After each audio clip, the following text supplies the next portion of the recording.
Halos 200 empleyado ang inaresto ng salakay ng isang ipinapakilalang special class BPO sa Makati City.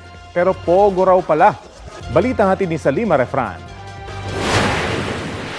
Warrant of arrest ang bitbit ng PNP CIDG, PAOK at Makati Police nang pasukin ng isang palapag ng isang commercial building sa Makati City. Nang isilbi na ang warrant, nakitang maraming dayuhan sa kumpanyang nagpakilalang isang special class BPO. Back-end ang kumpanya ng online sports betting, offshore gambling at casino platforms.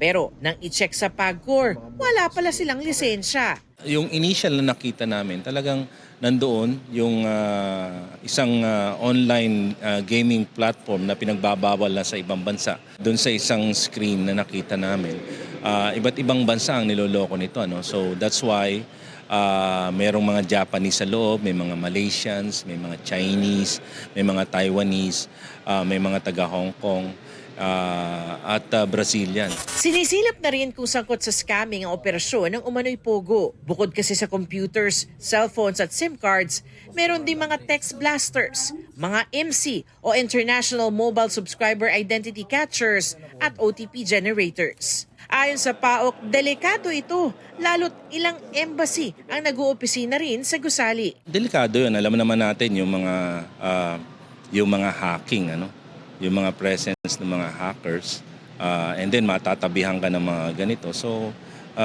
medyo security risk.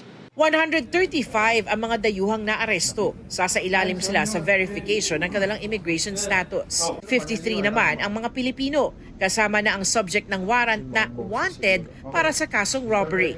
Iniimbestigahan na rin ang pananagutan ng gusali kung bakit nakapag-operate doon ang isang umano'y pogo. Patuloy na kinukuha ng GMA Integrated News ang panig ng management ng gusali.